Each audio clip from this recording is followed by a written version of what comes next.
Maggot, maybe. Might be. McMaggot is right.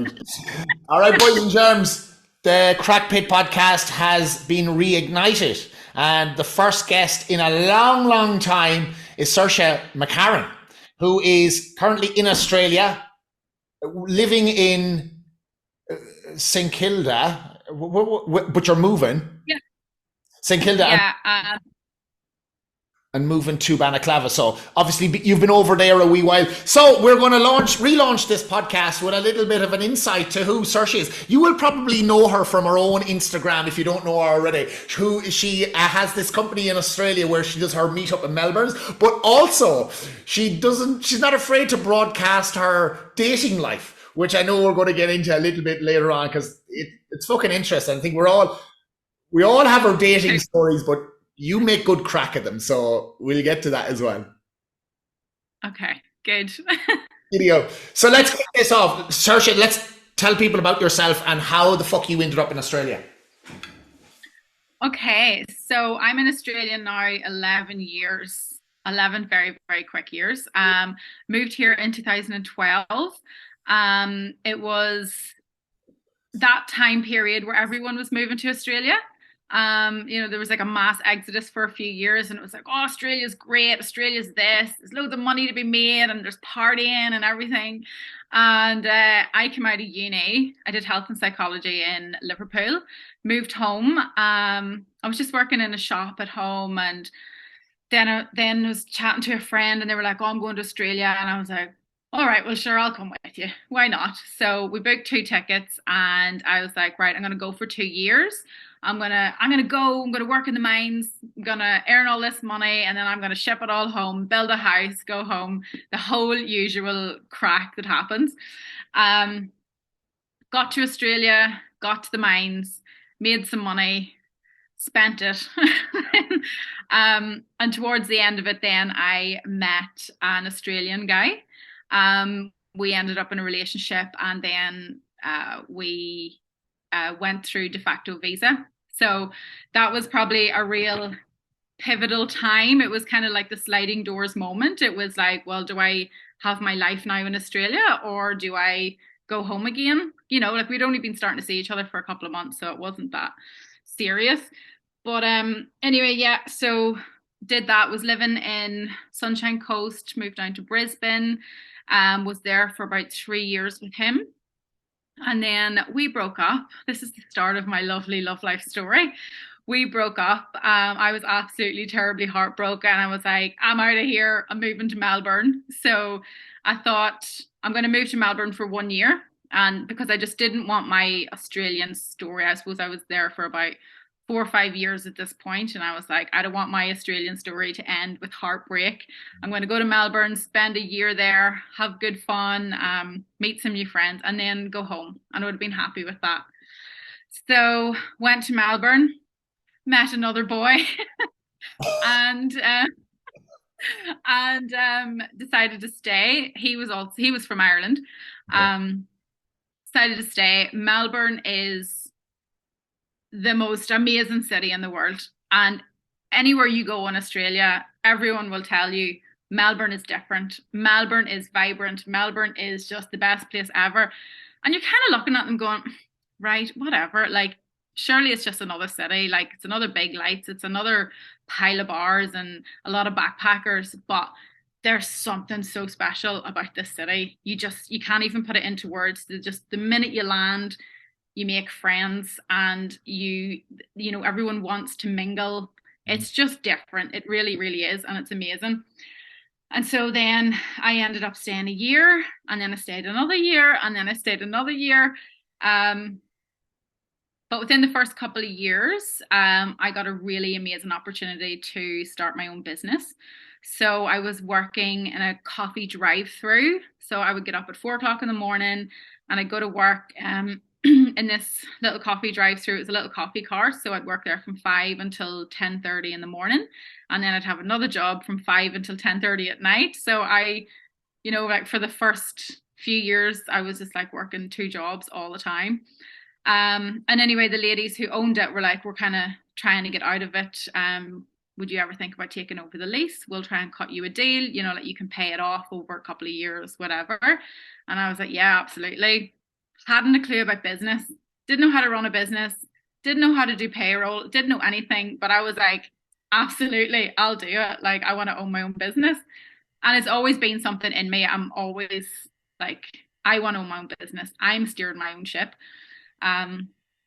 And so that was huge. So I took that over. The first couple of months were they were a bit dodgy. I was just like, oh my God, what have I done? I was so anxious. I wasn't making any money. There was less customers coming through. And I was like, oh my God, I'm so scared. But then I just one day pulled up my socks and was like, no one is going to come into this drive-through if you don't make them come in. So you're going to have to work hard in your customer service, build those relationships and get down the avenue and start waving people in. Like, you just do what you got to do. And that was amazing. That was like, you know, one of my proudest achievements, like that I had done that. Learned a lot from it, made a lot of mistakes. Just, you know, like learned a lot about business and but like I suppose mainly I came away with it with a lot of friends. Like a lot of my customers became friends and stuff. And yeah, so that was that. Then my lease ended during COVID. So I was very lucky that during COVID I could keep it open because we were takeaway. So that was good. Like I could keep the girls employed and stuff, and that was great. And then the lease ended, government funding was ending, people weren't going back to work. And I was like, oh God, this is too risky. I'm gonna stop. So I stopped that. And then I just kind of took a break. Like after that, because you're so, you know, restricted whenever you own a business. Like you can't take holidays, you can't do anything. You know, you can never like go too far without having to come back again. So I was like, I don't want to work for a while. So I took off work for a few months, went back to WA, and did a bit of mining there, came back again, and yeah, kind of dipped in and out of jobs just casually. And then that brought me to the job that I'm in now, which I absolutely love. Everyone knows how much I think of my company. It's amazing. So I work for a franchise company in Australia called Soul Origin. They do like coffee, sandwiches, salads. You find us in a lot of food courts. And I'm a trainer for them. So my job is basically whenever somebody buys one of our franchises, they come to me. I coordinate their training plan, tell them to go to store on this day, and you'll be with this person and you're going to learn this thing. And then I help coordinate the whole opening of their store and support them throughout that and help train their team and just kind of transition them from training to then opening their business. And then you have to let them go like children. Like you genuinely feel like I'm letting my child go, and you have to go and spread your own wings and do it yourself now. So yeah, that's what I do now. And then at some stage in there, 2019, I think it was, then I had started the meetup group as well. And that's just something that I'm like extremely passionate about. Helping people connect, helping people make friends. You know, like your Australian story, your traveling story isn't a lot if you haven't got anyone to share it with. That's what I find anyway. Like, you know, you can spend a lot of time very lonely here, and behind the scenes, behind the camera is a lot different than what everyone's showing you on the other side. You know, these great beaches and this amazing life that you've got and these boomerangs of your cocktails and everything. And then behind the scenes, you actually, you know, you don't have a solid network of people. So that was really important to me to be able to, you know, help people connect in that way. Okay. So in a nutshell, that is me. And that's my story. It's good. Well, I found out things about you I didn't even know. Like you're a little bit of a well, there's no doubt in it. You're dedicated to your work. You're not afraid of it. I want to ask you, because I think for a lot of people, they assume with mining, they think of fucking down the mines, fucking helmet on, fucking pickaxe. What were you doing when you were mining? I was in the kitchen. So I was hospitality. I've always been hospitality based, but I thought the exact same thing. Like this is a thing when, like in Ireland, you don't even, like you don't know what you're talking about. I'm going to Australia. I'm going to find myself a pickaxe. Going to put my helmet on. I'm going to go to the mines. Like that's what we think. Yeah, We yeah. also we also don't think that Australia ever gets cold. Now I have this woolly hat. It gets cold, boys and girls. It is freezing cold. Melbourne, especially, as amazing as it is, it gets absolutely freezing.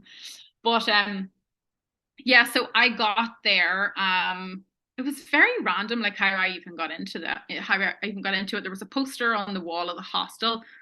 I was in the Sunshine Coast, and it was like hospitality workers needed in North Queensland. It's up near Mackay. We called them up and we were like, what do you know, like we're here, what do you want? So we went up there. So I was with two of my friends. There were two brothers. They're from County Antrim. They were working outdoors, so they did like gardening, maintenance, all that sort of thing. And then I was in the kitchen and I was like cooking breakfast, doing dishes, cooking lunch. Um, like in Australia, like they'll just let you do anything. Like I went in there, I had just like I came out of like Sports Direct, right? Here's me packing away the Fila shirts in Sports Direct, and all of a sudden I'm cooking for 250 miners. Like me, not a bloody clue. Like I was Googling how to cook quiche, and then they're just, I go on ahead, whatever you want, do whatever you want. So yeah, they just throw you in and you can do anything. But yeah, that's what we were doing. Working, God, you'd work your arse off, but whenever you're a backpacker, you're just like money, money, money. Like I came to Australia. You know that they say that you need like $5,000 in your bank account. I came here without the money to fly home. I was like, well, there's no way I'm failing here. I have to, like, I think by the time I got that job, I had $300 left in my bank account. Um, and they were paying like $27 an hour. And at the time, that was like, whoa, $27 an hour, free accommodation. And we were like, yeah, I'll work 24 hours a day, no bother. So we'd get up at 4 o'clock in the morning, we'd do a 12-hour shift in the kitchen, and then we might help the housekeepers for a little while, and then you'd spend all night drinking. Like, yeah, yeah. Like there's a pile of backpackers. So there was, oh, best 6 months of my life. There was me, I'd say maybe like 20 other English and Irish, and we just had the crack. You just worked your arse off, played your arse off, drank your arse off. It was just the best time ever. And it's one of the things I always say to people when they come over here, go and do your farm work. You know, like a lot of people don't want to do it. They get stuck into the city life. You just get stuck into the 9 to 5 that you left Ireland for. And you just come from Ireland and then you're doing it in Brisbane or Sydney and Melbourne, the exact same thing. You're in the exact same Irish pub on Friday night and you're rolling over into the exact same Irish pub on Saturday night. Don't get me wrong, I do this too, but I didn't back then, thank God. But like, go and do your farm work, go and plant strawberries, break your back, carry watermelons, pick bananas. You're never going to get that in County Leitrim or County Wexford. Like, go and experience Melbourne, experience Australia. Like, Yeah. go and like, you're walking outside and there's snakes and there's kangaroos and there's koalas. Get out of the city. That is my advice every time. Yeah, that's solid. I love it. That's solid. So from that mining job, you actually got your extension, did you? Your extension to your visa. That was classed as your regional work. Yeah, so I mean, low key, I was in the garden doing the agriculture stuff, but yeah, that's how I got it. Yeah, like it's a lot to do with your postcode. As long as you're kind of like in a certain postcode where they need workers and that sort of thing. At that time, it was, yeah, it got passed. So that's how I got my second year visa. So the first 2 years, like I was Queensland for a few years, for a few months, in the mines, and then I moved to, pardon me, then I went down to Sydney, Bondi Beach for 3 months. There was about, we did our first, yeah. first Christmas, first New Year's in Bondi Beach. There was about 14 of us in a one-bedroom flat. It was the best 3 weeks ever. Like there were just bodies everywhere. I think I picked two mattresses off the street and brought them into the house and was like, I just lie wherever you want. Um, so did that. Then went back up to the mines because I ran out of money and went there for another 6 months and was like, you know what, I'm going to try Perth for a wee while. So I went over to Perth, tried that. Didn't really connect with Perth, didn't really like it. I was like, I want to go to the outback again. So I went to a roadhouse that was like 1,000 kilometers inland of Perth, which is the middle of nowhere. Stayed there for a couple of months, loved it, came out again. Then went back to the East Coast, back to the mines. And then that was it really after that. Kind of mined for a little while and then I moved back to Brisbane then. Okay. Yeah. But that's the other thing about Australia. Like you don't realize how big it is, do you? Right. Like it's massive. I had no idea where Australia was. I couldn't even say Brisbane. I kept calling Brisbane Brisbane for the Yeah. first 6 months. People were like, what's she on about Brisbane? Didn't know a thing, not a thing. And I'll never forget the first time I flew home. I was flying from Sydney to Dubai, wherever it was, and fell asleep. And then I woke up and I was like, oh, I'm just going to check the map to see where we were. We hadn't even left Australia. We were 4 hours flying. And I was like, oh my God, this is the longest flight of my life. Like it is massive. So, so big. Yeah. Yeah. You could be on a flight for 10 hours and still be in Australia. That's how big Yeah. it is. So Tommy A Joe. completely different kind. Yeah, when I was flying out here, first I had mates where I thought they were in Brisbane. That's what Tommy Joe calls it when me out like Brisbane, and I'm like, no, it's Brisbane. It's definitely Brisbane. Anyway, but I was like, fuck. I'm pretty sure I was looking through their Instagram. I was like they're in Brisbane, but it doesn't matter. I'll get my flight to Melbourne anyway, and like I'll just thumb up to Brisbane. Yeah.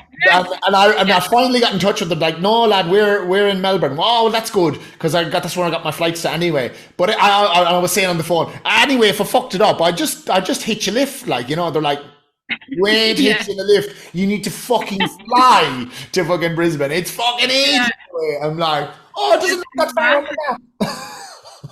Yeah, I know. And then the other thing is like you can't hitchhike over here. Like that's another thing.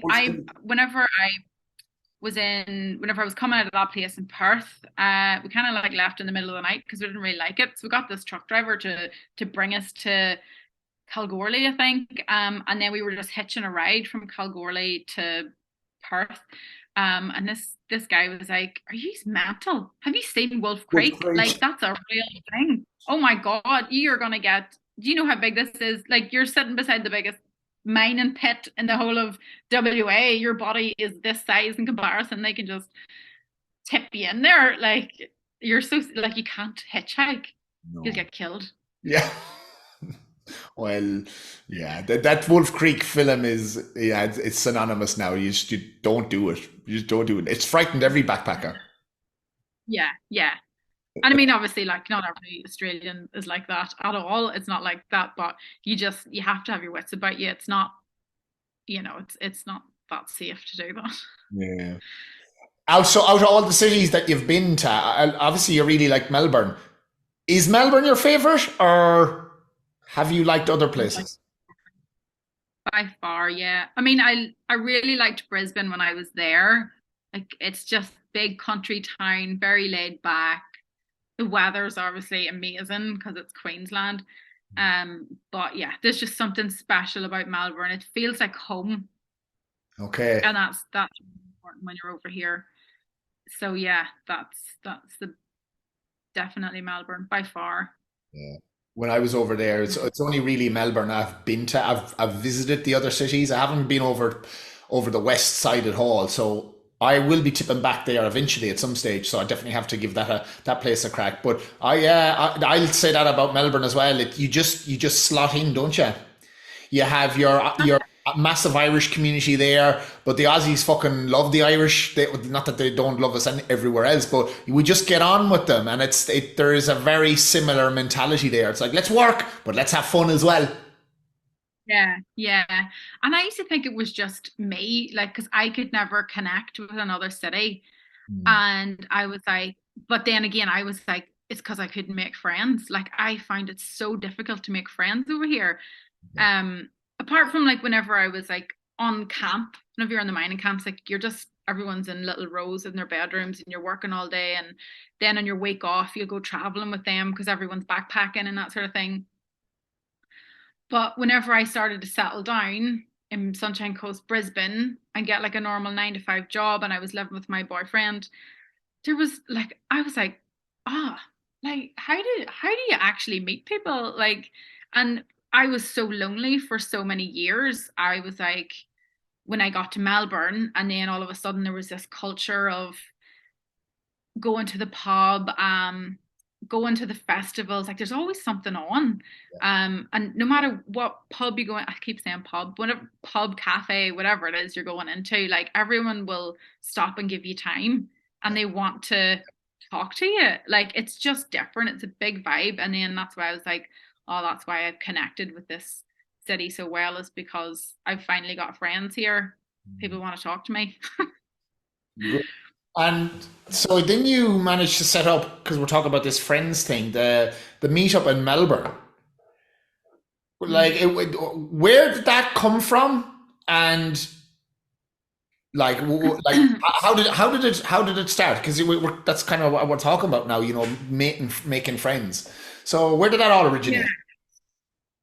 So originally, like years ago, whenever I was in Brisbane, whenever I was in Brisbane and I was like just really severely lonely without having friends, I was like always had it inside me.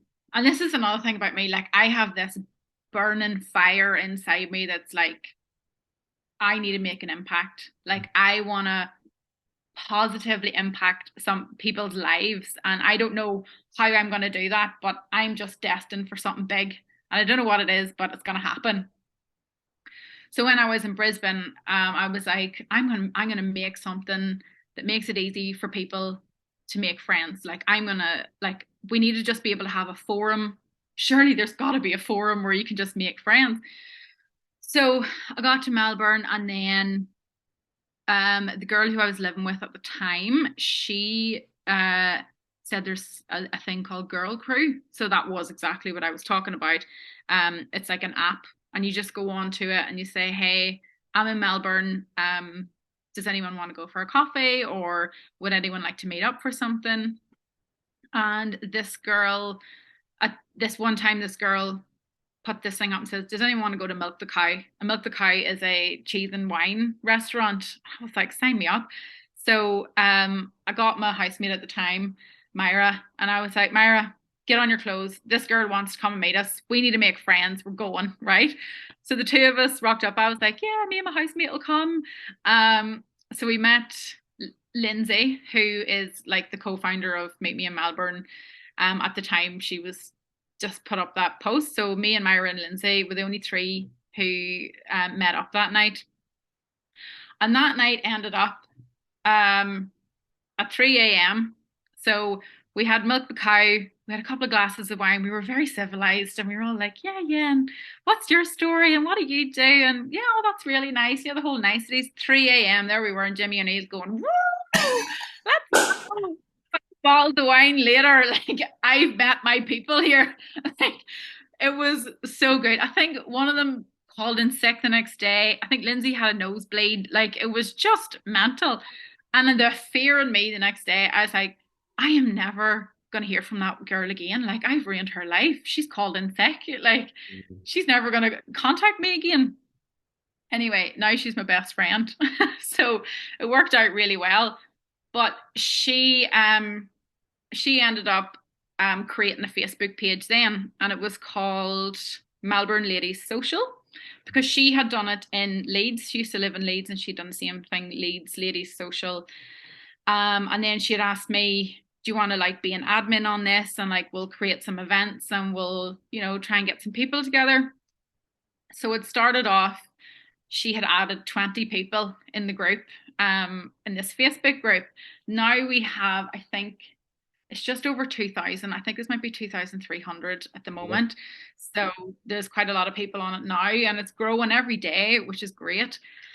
Um, but yeah, so that was 2019. I think we did like, I think Lynn's did a couple of dinners, and maybe we did like a couple more milk the cow like nights, and there was like, maybe 5 people come or 10 people come. Then COVID happened, so it got very, very quiet.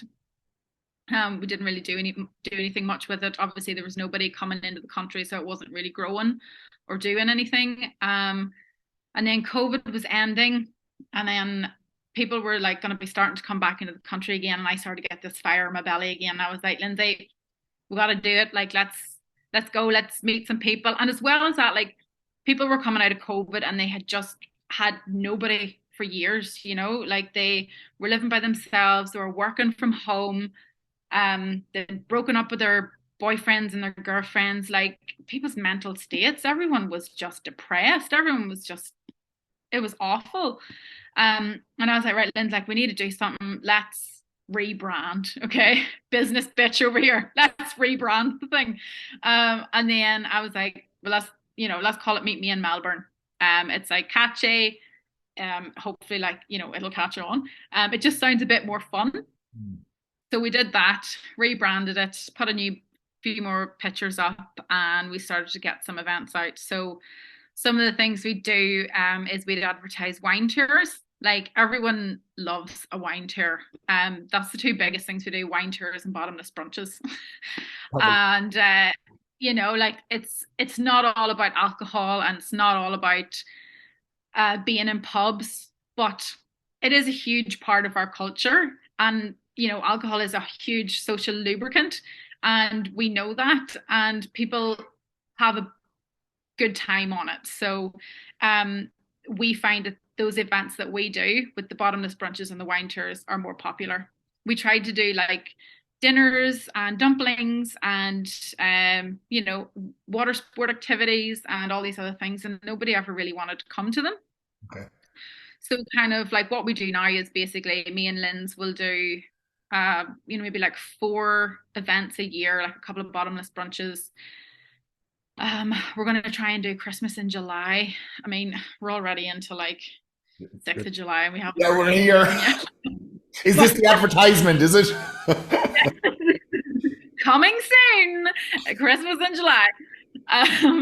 So we're kind of trying to do the big things and get everyone meeting up in one place. So we'll do like the 20, 30, 40 people events. And then from there, hopefully people, start to make their little connections, and then they'll say, oh, do you want to go for dinner tomorrow night? Or do you want to start a book club? And basically, then what else will happen is they'll go on the Facebook page and they'll just say, hey, I live in Brunswick and does anyone want to go for a coffee? I'm struggling to make friends, or I want to start a book club. Like the biggest thing for me and Lynn's is like, we set this up for you, so do what you want with it. Like I've no interest in books, I've no interest in golf, I've no interest in all these things, but like you go and meet your people and do those things.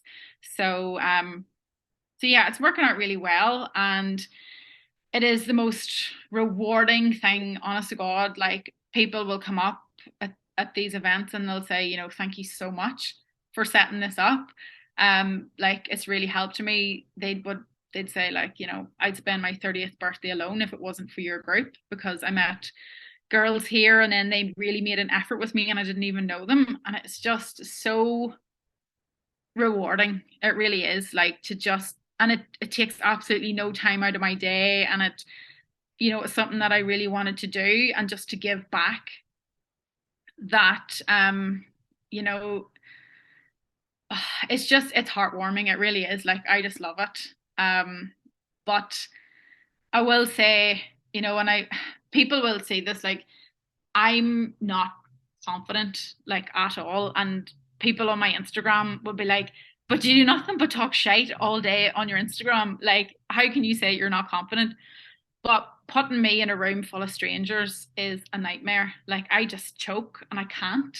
I can't do it. Like, Lindsay is like, me and Lindsay work really well together because she's the talker and she's just, she's had this career full of networking, and she's really comfortable mixing with people, and she can talk about things. And I'll walk into a room full of people that I don't know, and I'm like, I don't know what to do. I don't know what to say. And then I get so nervous. So I do a lot of the back of house stuff where like I'll do like the promoting, and I'll take the money, and I'll get on Instagram and all that. But then when you go to the events, like Lindsay's the face, she's the talker, and she can do all that. But yeah, that's another reason like that I'm quite passionate, because I completely understand how it feels to be terrified to meet people Yeah. and be terrified to put yourself out there. It is horrible. Like it takes almost 2 or 3 attempts to even just show up to one event, because you're so terrified. Like I really commend people who come by themselves. And every time it happens, I'll call them out and I'll be like, you did such a courageous thing tonight, because I couldn't have done it. Like I had to bring my housemate at the time to meet Lindsay. I was like, well done. Like you putting yourself out there to be, potentially rejected by a group of people, and like, in primal times you would die. So you have that such an inner anxiety. Um, so yeah, I totally get it whenever people are terrified to come. And like I always say to people, if you come to one thing and you don't meet your friend, you don't click with some people, like just keep trying, go to the next thing and go to another one and try another one. You'll eventually find your people, and they'll just pop up one day. You'll just have effortless conversation, and then all of a sudden you'll have this tight group. And like that's how I met mine, like, and I have the most amazing friends in the world, and I wouldn't be in Melbourne without them, and I wouldn't be the person that I am Mm. without them. They're my biggest cheerleaders, and I absolutely love them. So Yeah. get on, meet me in Melbourne, meet your people, Yeah. and have a great time. I have a lot of big hopes for it. Like I want to bring it to Perth. Really would love to bring it to Perth. Would love to bring it to Brisbane. I want to bring it other places, and just like, yeah, just bring it to the world, and help people connect. Yeah. Yeah, good on you. You're a humanitarian. That's what you are. That's the word that's popping up in my head when you were talking there, because you're going out of your way. You understand that, just what you said there. You understand the anxiety that is around meeting people for the first time. It's scary. A lot of people don't talk about that. They just make an effort, or else they don't make the effort at all. And it's hard to step out of that. But you're someone that understands that. And in order to break through that, you have to take that step. Not only have you taken the step, you've created the fucking company that allows people to take that step. So that's a fucking big Yeah. thing. That's a big thing right there. You understand what needs to happen for people, and you live it. You live it. So you are your own market research, target audience, and you're creating something that probably you wanted when you came out to Australia first yourself. Yeah, that's it. It is exactly what I wanted and what I needed. So yeah, it's an amazing feeling to be able to actually do it for other people. It's lovely. Good on you. Good on you. Well, that's only going to go from strength to strength. So keep it up. Fucking giddy up. Yeah. Yeah. Giddy up. Yeah, yeah, yeah. So now the next thing I wanna get into is the Saoirse's dating scenarios and sagas, because it's always a bit of entertainment on your stories talking. Yeah, because first of all, the mustache that you wear on your stories. Where did that start, and how did you come by that? Because that's hilarious. It started. I just randomly put it on one day as a filter, and it just, I don't know, like it just made my skin so clear, and I was like, I look great with a mustache. And then I was just wanting to use it all the time. So then I was just like always using this mustache filter, because it just made my face look really nice. And then yeah, so that's where Mustache Diaries came from. Um, just me talking a lot of crap about mustaches, and then, but yeah, then I get guys message me being like, "You used to be really good looking, and now you got a mustache, and I can't look at you anymore." I'm like, right, well, cool, you're booted out. Yeah, well, do you know what you've created there? A fucking shitbag filter. Yeah, Shitbag filter. There you go. Yeah. You know, you got to do things. Yeah. You're polarizing by wearing the fucking mush or putting the filter, the mustache on. You're polarizing. So there's going to be, Yeah. let's put it this way: there'll be cunts that like it, and there's cunts that won't like it. Let's find the Yeah. cunts that like it. Yeah. Yeah. Yeah. They're not, I mean, given the amount of crap I talk on my Instagram, I'm pretty sure there's nobody on my Instagram that would actually go anywhere near me now. They'd probably be absolutely terrified of me. And they'd probably be terrified of actually being on it. They'd be like, oh my God, she's going to start talking about me next. That's what that's like. But anyway, nah, I wouldn't, anyone that I'm, going on a date with or talking to, they're not allowed onto my Facebook or my Instagram Okay. Yeah. a while But until they kind of like, oh, so you mean they're physically you're not going to put them in your stories or whatnot? I think that's just they're not no, no, no, they're not like, I won't add them as a friend okay. because like usually I'm talking crap with them. You know, if you add someone, you can block them from your stories. Oh yeah, I do that. I do that. I knew I you do that knew. to the people. I do that to the people that's on my Instagram that, potentially I might see out at Saturday night. I hide them from my stories. The special friends. Yeah, special friend. You're pretty safe with lads because if a friend of a guy was to see your story, he probably wouldn't even tell his mate. He'd be like, "Oh yeah, whatever." But women, if you can't do that shit with women, because women are like social media detectives. They're Yeah, about it. Yeah, like a friend will say, "Oh, he has you blocked from your story." Like, I can't see his stories, but the friends will have sent you fucking screenshots from every story he has put up. You know what you had for breakfast, who you went to fucking lunch with, where you were working, at the times of the day you were in the gym. Like all of that will have been filtered to the friend. There you go. There's all the information you need. yeah, But lads are just yeah, like, yeah.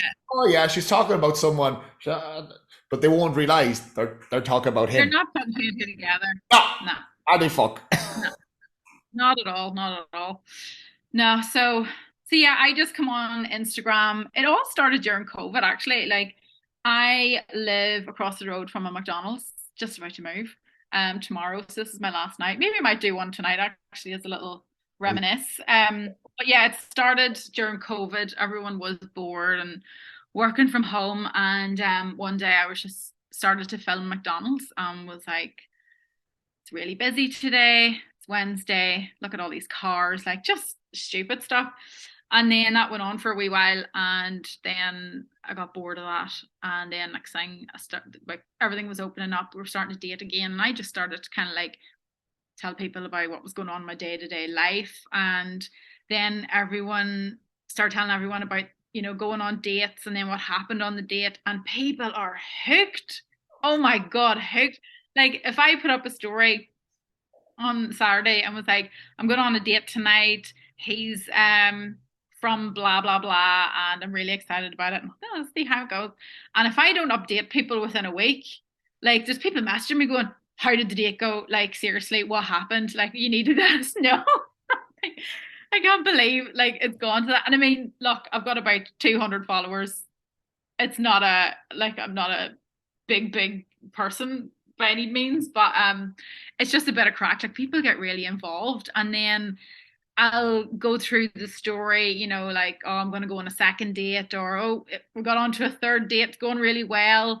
And then if you're like, he didn't work out, I'm really sorry, people are like, oh man, like I was really rooting for that guy, and what happened? Like, so invested in my love life. It's hilarious. So yeah, so I just come on and just act the maggot, the McMaggot.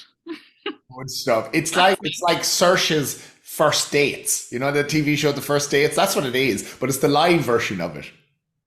Yeah, it's the live version. Yeah, I think half the time people are like, "Oh my God, what is she on?" Like, but I it's yeah, no, sorry for interrupting you. I think it's a good thing. I think it's nice because just on what you were saying previously about people nervous about meeting even just friends, even just meeting their own sex, not even a fucking date. there's anxiety around that. And you've said that, but you are 100% putting yourself out there. Like I feel a little bit. This is my own opinion. I feel nowadays the dating pool for a lot of people is hard because they've just been through COVID. If they were ever socially anxious before, they definitely are now. And they're super afraid of the rejection. So rather than even putting themselves out there, they just sit at home and they scroll and they'll be on Tinder and they'll get the likes, but they won't take the action on the likes. And that's male and female. It's almost like a validation thing. I was like, oh, someone likes me. Ah, yeah, but can't be arsed. So what you're doing there is people are living vicariously through you because you're actually going on the dates. So they put themselves in oh, fucking Saoirse's doing it. What's going on? How did she get on? And it's either solidifying what they do. Oh, yeah, all men are fucks or all men are wankers. Or else, oh, it's going well for her. So that's what people want. That's why people love these shows where they see people dating and interacting. It's because it's filling a void. I'm saying it, I feel it's true. People aren't doing that. So when they see other people doing it, they lock onto it and they're like, oh, that's what I want to do, but I want to just see what she's doing first. Yeah. Yeah. Oh, absolutely. Yeah. You actually are right, because people aren't going on the dates, and you do want to watch, you want to see it unfold, and you want to see the bad things and you want to see the good things, because it is just going to validate you what you're thinking, which is all men are shite. And she just had somebody who fell asleep in her after she paid for dinner. Yes, that happened, and told everyone about it, and it's validating that men are shit. That's what's happening. So, like, but it's experience, it's stories, good crack, like whatever. But dating is so hard. Like, everybody is discardable. Like all these apps. That's why people are lazy. They're just sitting there swiping and scrolling, and they're canceling on dates because they can just sit on their phone and go and find somebody else. Yeah. You don't need to make an effort anymore. You don't really need to, you don't need to pay for dinner apparently, or pay for drinks.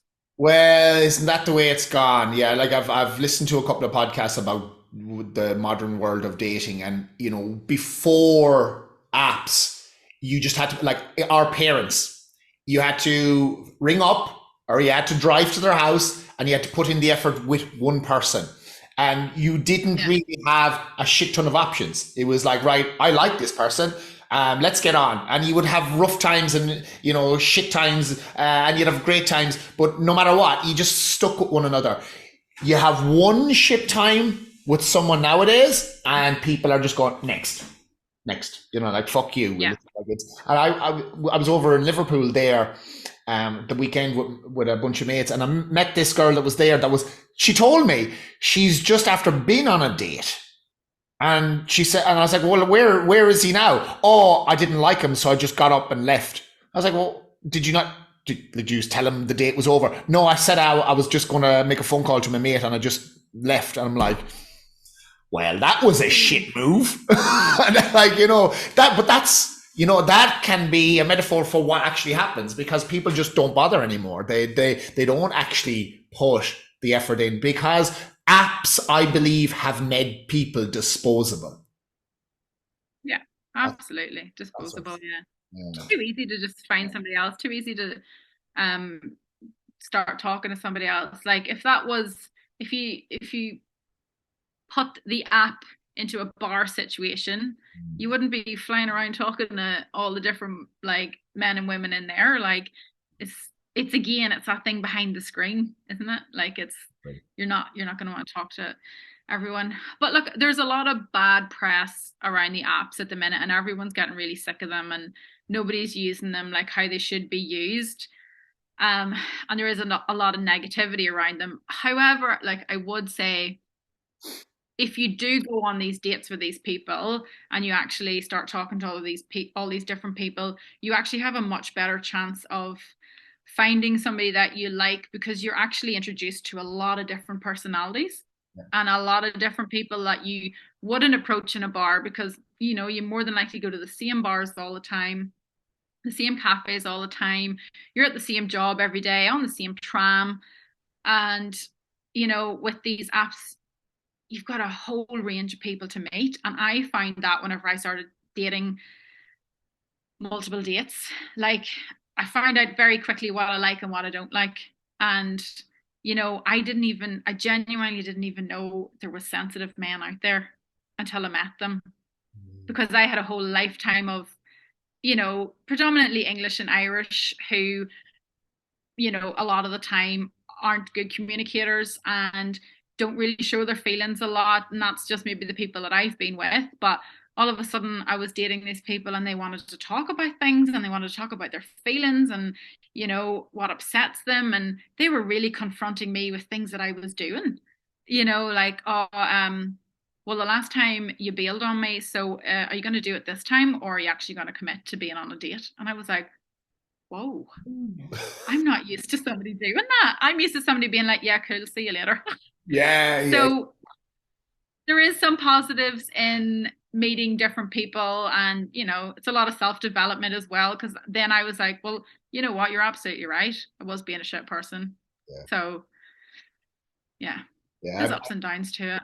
The positive there in what you're talking about is actually taking action on the match. Because Mm. it's that it's don't just match and then try and find the next match. It's like, all right, you've matched for a reason. But what you're doing here in this scenario is you're actually taking that next step. You're actually meeting the person. And that's when you develop all the skills. That's when you learn something about yourself. Because I think your approach there is reframing what the date is. And I believe that's the really good way of doing it. It's like, oh, am I going to marry this person? Hold on, stall the ball here for a second. What can you learn from this person? What has this person to teach you that you don't know? Reframe it that way. It's a meeting someone to figure out who they are. You go into it as an interview. You go in to see who they are and let them know who you are, and then go from there. We're adults, aren't we? Isn't that how fucking Yeah, things should work? yeah, yeah, You get, definitely. you get to try before you buy. That's the whole point of it. But if you ain't trying, what the fuck are you buying? Yeah, yeah. It takes a long time though, and it takes a lot of self work. Like I genuinely feel like I've only kind of got a bit of confidence in myself in the last couple of years in who I am, and therefore can now be like, well, are you actually what I want? Because when you're younger, you kind of go into these situations and you're like, oh, I hope he well, likes me. does he like me? Does Yeah. he like me? Does he like me? And now I'm going in going, do I like you? What can you bring to me? What can you bring to my life? And, you know, dating is just it's so much about self-development. So much. Like figuring out who you are, figuring out what you want, figuring out the kind of person that you want to be with. And a lot of the times it kind of, for me anyway, doesn't actually be what I think it's going to be. Yeah. Which Yeah. is, but I mean, that's good. We're still learning. Exactly. Exactly. My I'm latest. 34 and Yeah. Well, Saoirse, I'm near 40. I'm fucking still learning this shit as well. Like, I reckon we could be having another podcast when I'm near 50, and it'll be a similar conversation. Oh, I'm still learning. I'm still fucking learning. yeah. But that's what we'll just say. We'll just say, well, we're still learning. Still We're not learning. ready yet. Yeah. I bloody watching Love Island. And I know like sometimes it's the worst show in the world to watch, but one of the guys on it there was like, like I just don't want to be 34 and single. And I was like, I'm 34 and single. You little what? No, I am not old. No, I know. Yeah, no, it's all right. It doesn't matter what age it is. It's about what we want ourselves. My latest dating thing is phone calls. Okay, so like Oh, you've been back in Ireland, like it's definitely been trickier because I'm back in my own town, and everyone here is married or coupled up, or else they're only 18, and that's no good. So if you're meeting, or if you go out, like let's say over in Liverpool, or going to a stag, or going on holiday somewhere, that's kind of where you meet someone. So the thing is, you meet someone when you're out and when you're in a bar, it's all good and grand, but it's typically just alcohol fueled, like a horniness or whatever goes on, and then it's like, okay, whatever. Get the number, chat for a bit via texting, then have a phone call.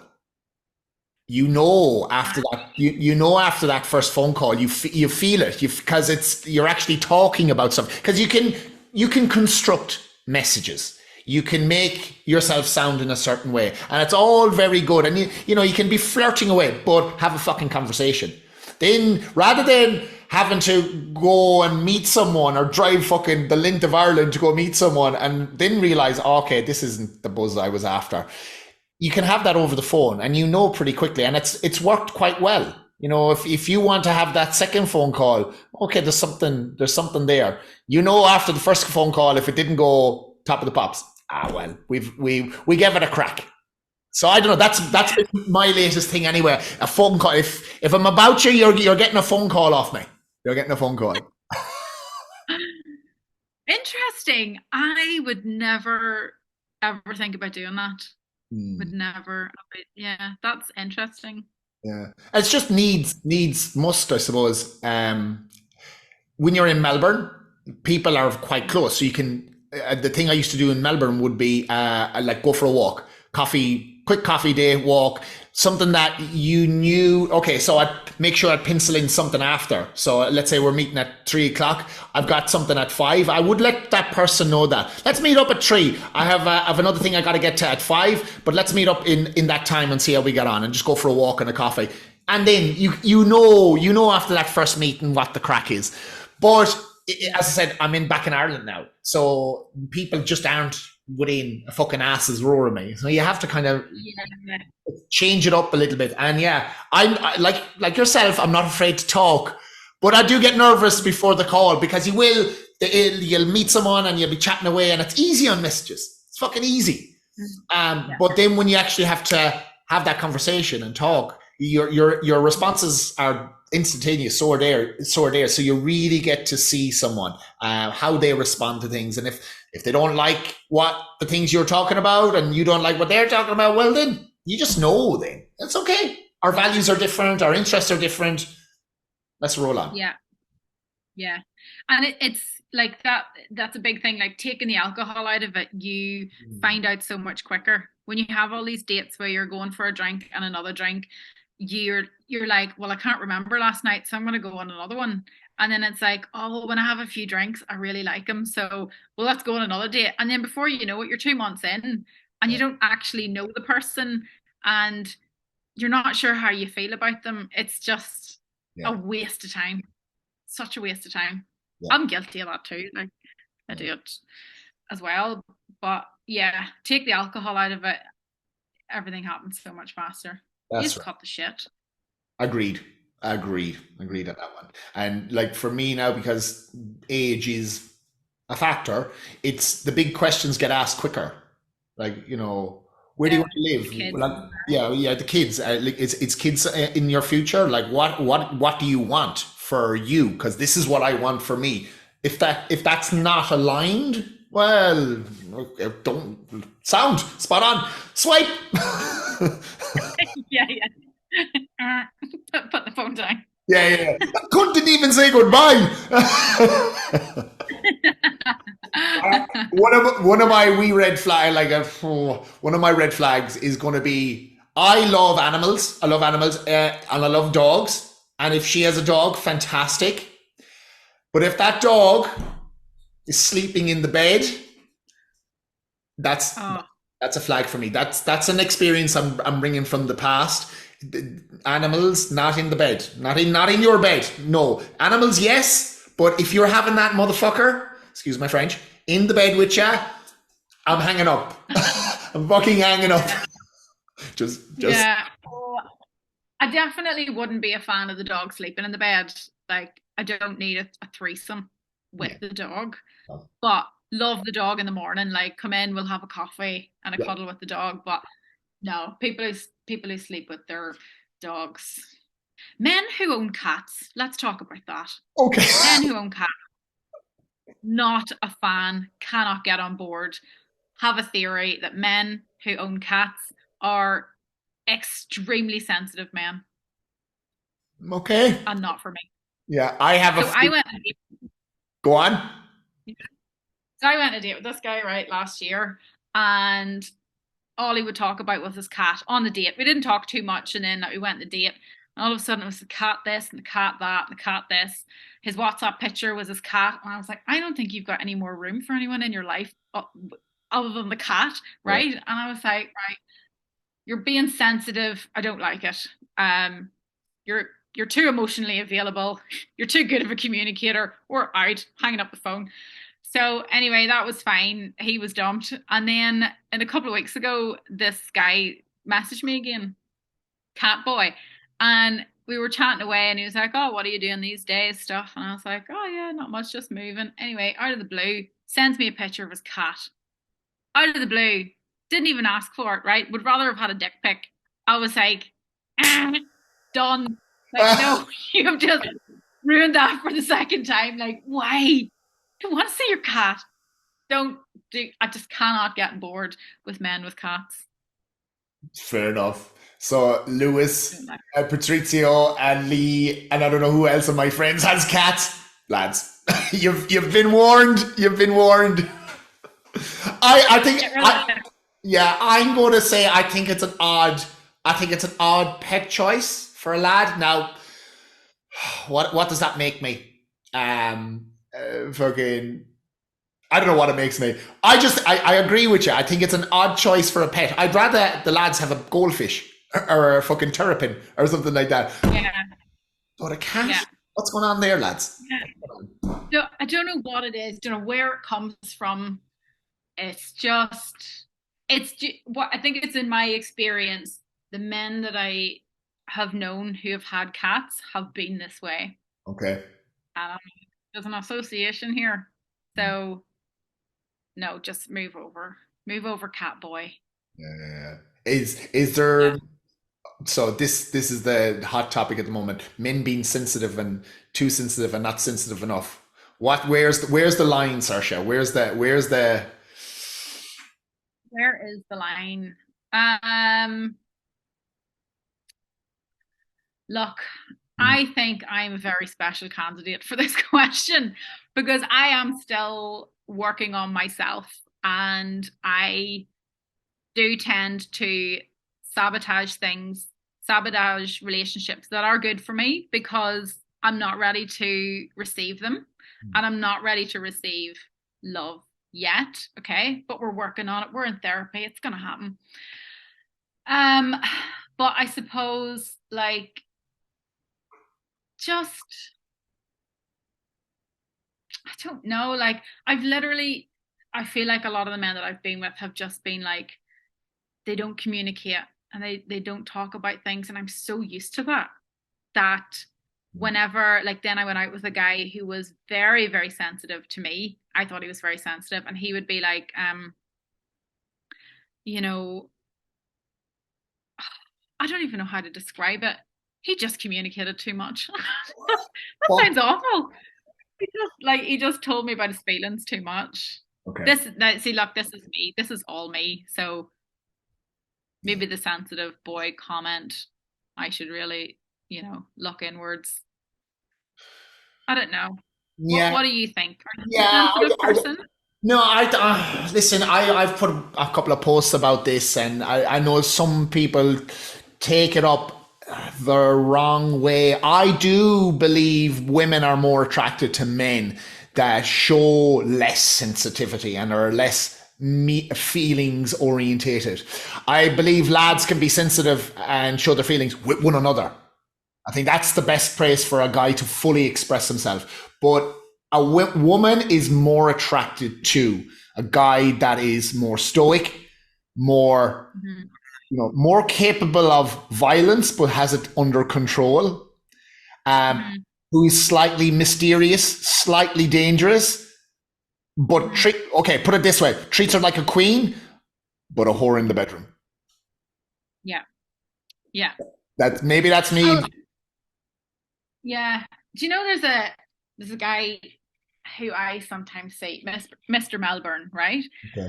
And he is this guy and he is powerful and like he's like he can command a room and he's got like all these guys around him, and everyone knows who he is, and he wouldn't be talking about his feelings with the guys or anything, but we'll hook up every now and then, and when we're together and we're drunk, like then he'll really open up to me, like, and he'll tell me things, and he'll tell me how he feels about work or how he feels about something else, and he'll tell me how beautiful I am, and he fills every single want and need that I have.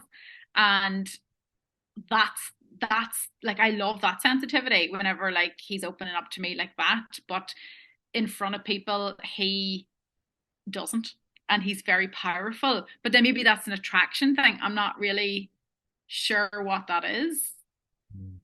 Why So isn't then, he? like, behind closed doors, he could be as sensitive as he wants, and he can tell me all about his feelings.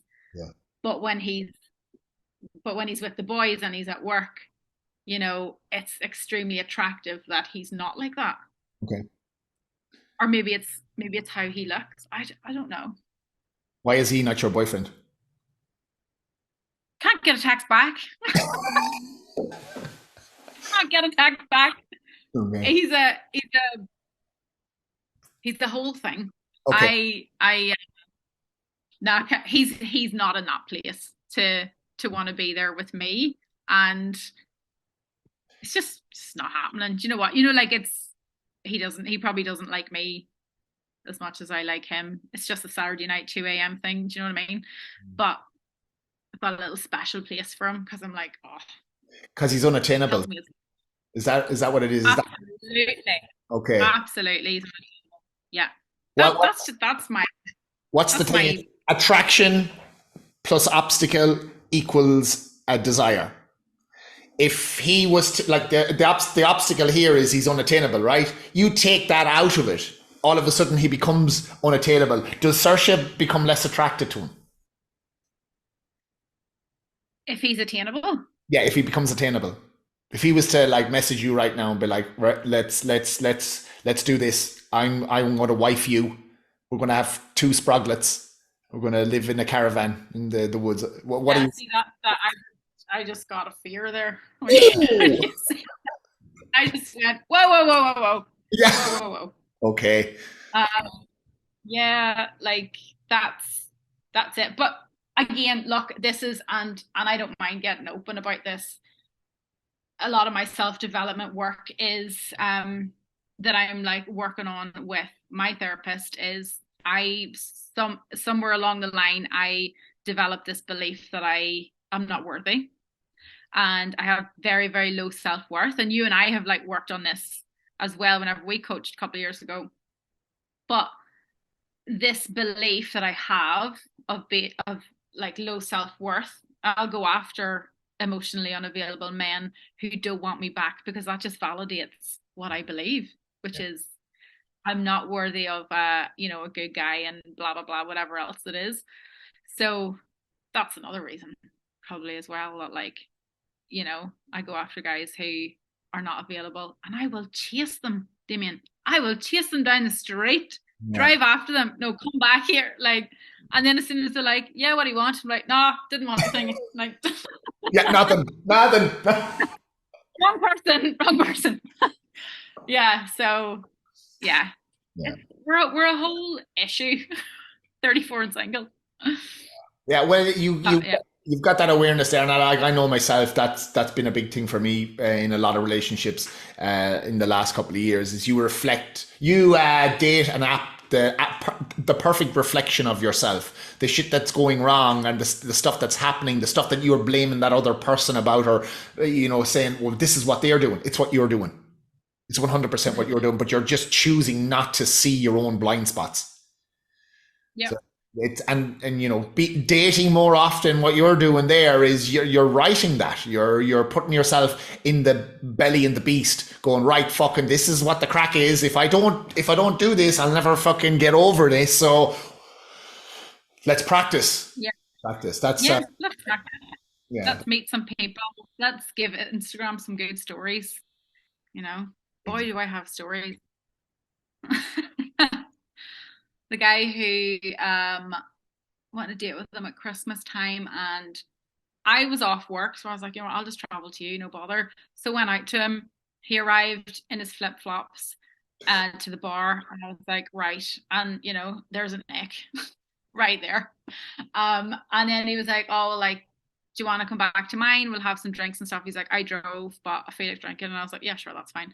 So I went back to his house, and he went on and on the whole night about, like, do you want to get some dinner? Do you want to get some dinner? And I was like, I'm not really hungry yet.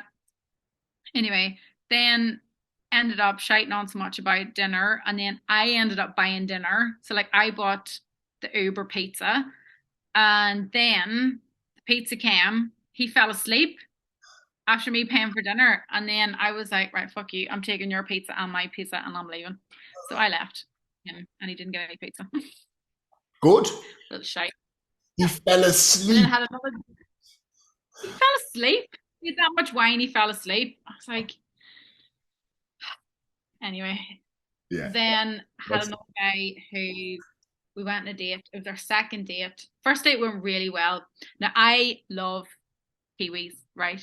New Zealand people are just like my thing. And went on a date with this Kiwi, and he was gorgeous. Loved him. Had a great night the first night. Second night, we got drunk or whatever. The second night, he was like, "Oh, like let's go out for dinner," and I was like, "Okay, great."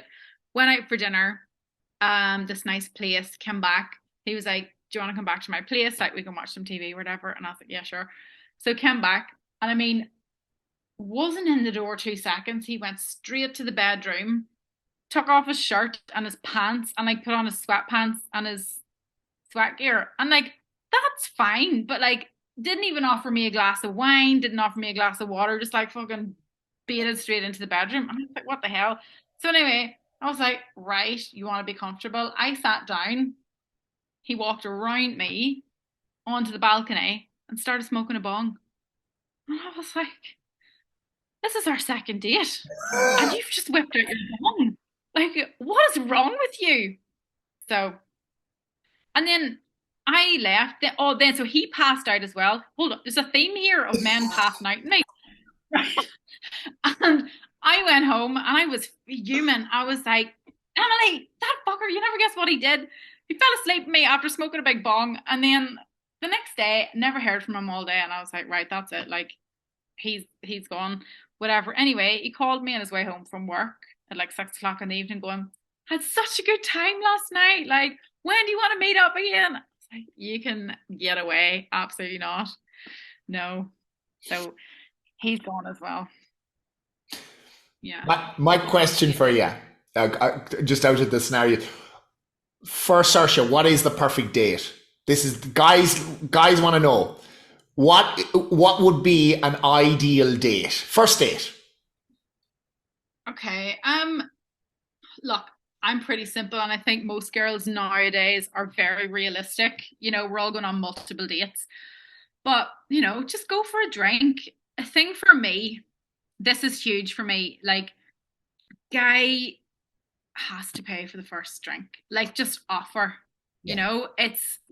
It's not something like I earn my own money and I'm more than happy to pay for everything, but it's like when you go on a date and this guy says, I want to buy you a drink, it's like a value thing. It's like, oh, he wants to buy me a drink. Just buy the first round or buy the dinner, or at least offer. No, buy it. Just don't offer, buy it. Just buy the drink.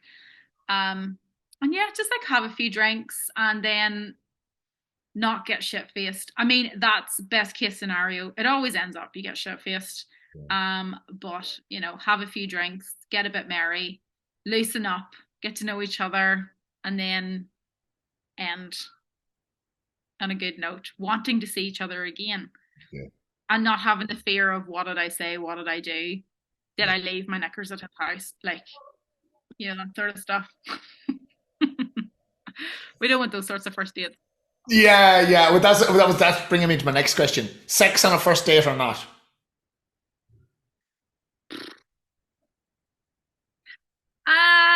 Look, again, best case scenario, no. Okay. But does it get done? Yes. We don't really want to do it.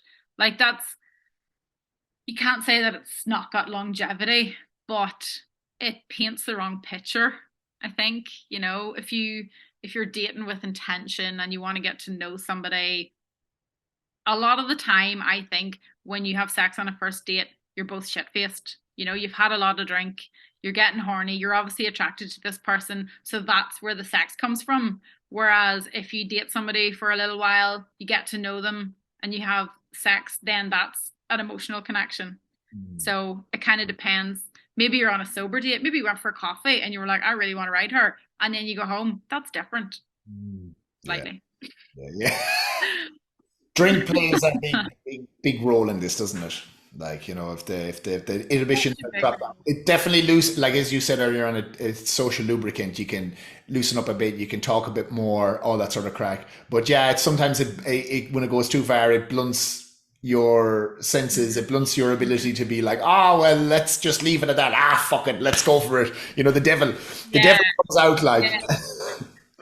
What's your opinion? What's your ideal first date? Like what I said there earlier on, either like if someone far away, a phone call, or just go for a walk, a coffee thing. Yeah. I know if I'm going for a drink with someone, I'm going to turn into a devil. That's the long and short. Yeah, yeah. I'm going to be bold. Yeah. I can't suppress that side of me when there's a few drinks in and I'm like, what was your name again? Right, we're getting an Uber. Come on, let's go. For fuck's sake, I don't even like it, but we're going for it. maybe I'll like her after we ride. No, it's bad. It's bad. Yeah. So then what do you think of the sex on a first date? Are you a yes or a no? Or from experience, it's not something that lasts. That's personal experience. Anyone like that where it's been all things happening on the first meeting hasn't been someone that's stuck long term. Anyone that I've had long term relationships with, it's never been sex on the first night. There's been a build up. There's been getting to know each other for a while, and then it's clicked or something's happened. My two long term relationships were people I knew for quite a while.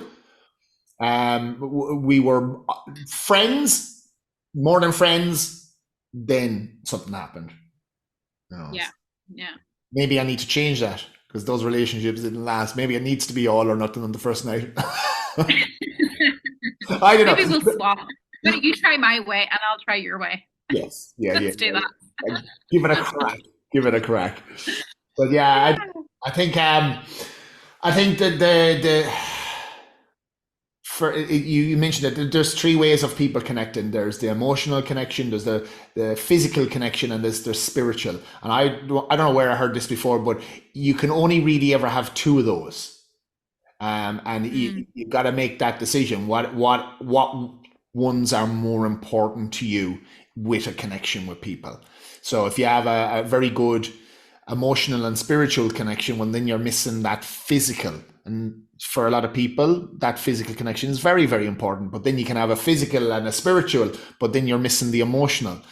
So it's like, where do you get the missing link? It sometimes that missing link needs to come from other people. But if it's a physical missing link, how does that work? Well, that's huge. Yeah. Yeah. Because I've had that, like, where you really want it to work out because you've got the spiritual, like you feel aligned with them, what they want in life, what you want in life. You're kind of going along the same path, but you don't want to ride them. You don't want to kiss them. You don't have that physical connection. And if you don't have that, like, you've got nothing, I think. Yeah. It's an important element. Very.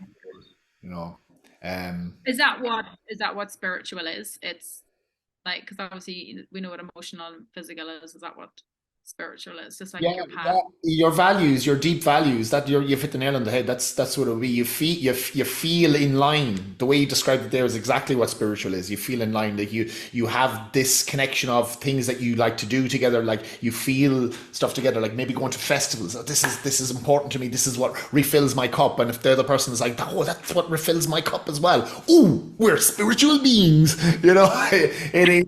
It is Yeah. that the emotional connection is where someone can comfort you. I believe knows how to comfort you, knows when to shut the fuck up, and knows when to give their advice. I fully believe that's the emotional connection that you can have with someone. And then obviously physical is like someone that you can become a pretzel with.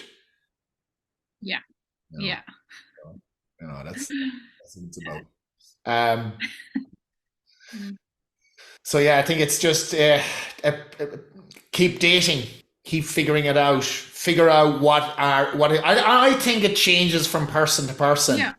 Well, that's it. Like you, You know, you're that you can be you can find for yeah. you. Having the spiritual and physical connection can be very important, but that can be very important with a certain person.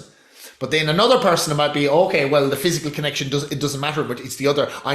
It's what you need, I suppose. What are you lacking? Is how is your emotional being? How is your spiritual being? If it's lacking, well, then you're seeking that in other people. Yeah. Yeah. Yeah. I think it is a lot to do with as well. But then, like, I maybe, not everyone believes in this, but like, law of attraction and that sort of spiritual thing. So, like, when you're vibrating at the same level as somebody else, then you're attracting that person. But then that's a lot to do with like life stage, emotional stage.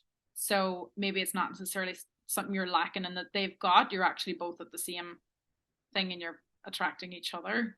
Yeah. I believe that stuff as well. That's very important because you get that with your friends. The people that you surround yourself with, they're typically in and around the same level that you're at, and it's always that you're the average of the five people you hang out with. So if you're hanging out with deadbeats, well, you're probably a deadbeat yourself. But if you're hanging out with fucking Yeah. ballers and people are getting after it, well, the likelihood of you getting after it as well is extremely high. Yeah. Yeah. Yeah. I love that saying. Obviously, my friends are legends. Mine fucking too.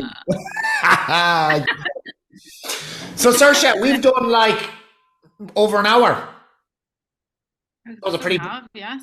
That's a pretty fucking decent podcast right there. For episode 1 Yeah, of episode. relaunch.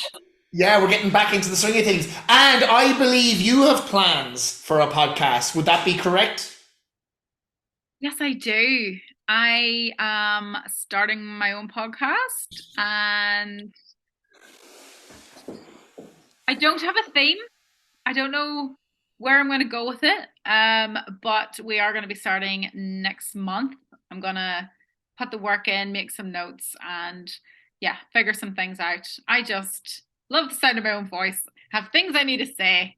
I think what I'm going to do is just kind of do like a limited series.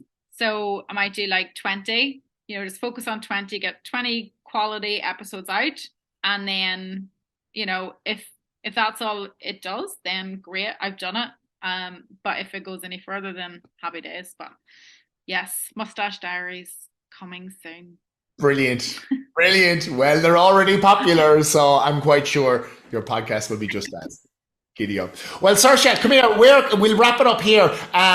So anyone listening to this, where can they find you personally on social media, and where can they find Meetup in Melbourne? So yeah, I'm on Instagram, just Saoirse Mac.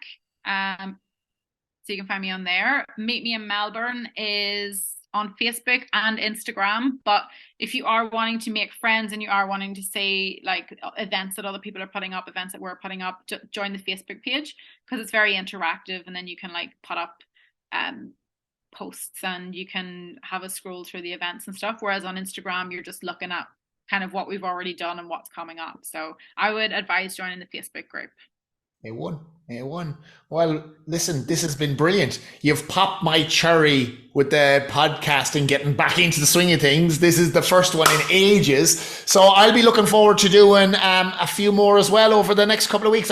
My plan is to try and do at least one a week. Let's see. Let's see. I don't want to be biting off more than I can chew. There's been quite a hiatus since the last one. But this one has been brilliant. So Saoirse, thank you very, very much. Good. No worries. I will talk to you soon.